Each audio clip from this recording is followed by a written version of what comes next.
வணக்கம் நண்பர்களே. இப்ப நாம 534வது குறள்.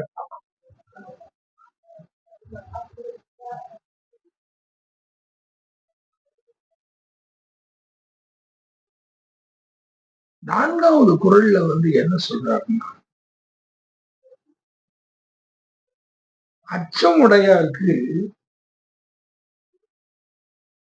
அரண் இல்லை, ஆங்கில்லை, பொச்சாப்பு உடையார்க்கு நன்கு.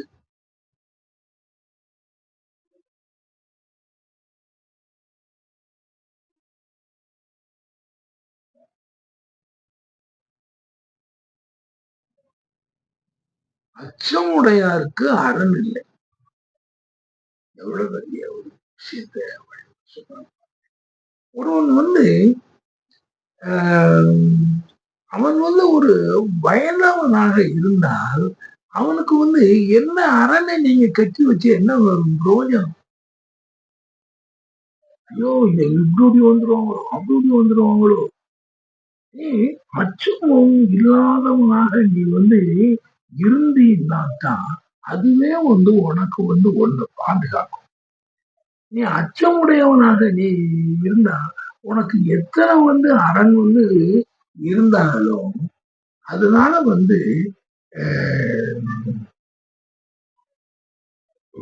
நீ இன்னும் பயம் இல்லாம இருக்க போறது இல்லை. எவ்வளவு அரண் தான் கட்டி வைக்க முடியும்?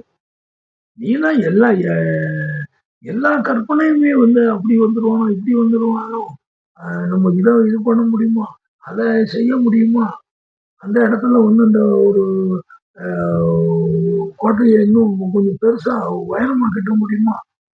ஆக இப்படி அச்சம் நமக்கு இருக்கும் பொழுது என்னதான் அரண் இருந்தாலும் அதெல்லாம் நமக்கு என்ன பயணம் இல்லை. ஆங்கில்லை,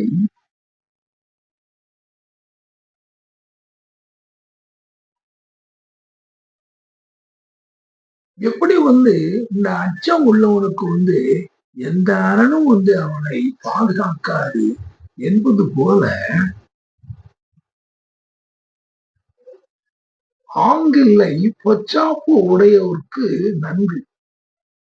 இந்த பொச்சாப்பு உள்ளவர்கள் எப்படி அவங்களுக்கு எதுவும் அவங்களுக்கு என்ன அரன்றனாலும் அவங்க அந்த அச்சம் உடையவனுக்கு அது பாதுகாப்பை கொடுக்காது என்பது போல ஆங்கிலை பொச்சாப்பு உடையாருக்கு நன்மை. என்னதான் ஒரு மனிதனுக்கு நல்ல பல காரியங்கள் இருந்தாலும் அவன் பொச்சாப்பு உடையவனாக இருந்தால் அவனால் எதையும் அதை நல்ல முறையிலே அனுபவிக்க முடியாது. என்ன இருந்தாலும் சரிதான். இவன் ஒரு பெரிய மறதிக்காரனா இருந்தான்னா இவனுக்கு எதையும் அனுபவிக்கிறதுக்கு முடியாது.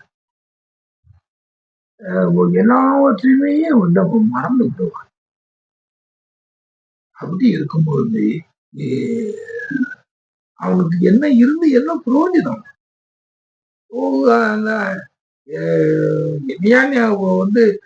உங்களுக்கு சாப்பாடு எல்லாம் கொண்டு எல்லாம் வச்சிருக்கேன்னு சாப்பிட்டீங்களா? அதிகோ சாப்பிடலையே, மறந்தே போச்சு. சரி, நீங்க இந்த ஒரு கல்யாண வீட்டுக்கு அந்த சாப்பாடு டைமுக்காவது போறோம்னு சொன்னீங்களா, போனீங்களா? போயிலே மறந்து. ஆக அவங்களுக்கு சில ஞாபகம் மறதி மன்னர்கள்லாம் இருக்காங்க.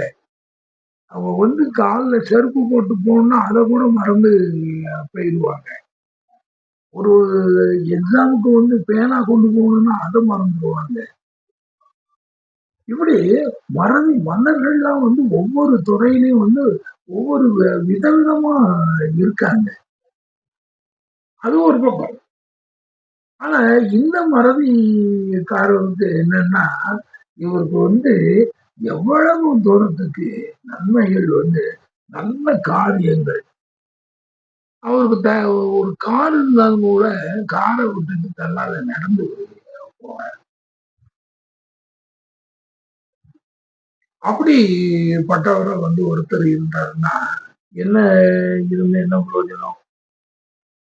அதனாலதான் வள்ளுவர் இந்த இந்த பொச்சாவாமையினுடைய தீமையை சொல்லும் பொழுது அவர்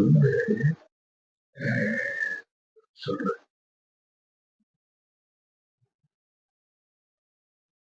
சரி, அடுத்த குரல் எப்படி இருக்குன்னு அடுத்தது என்ன சொல்றாரு?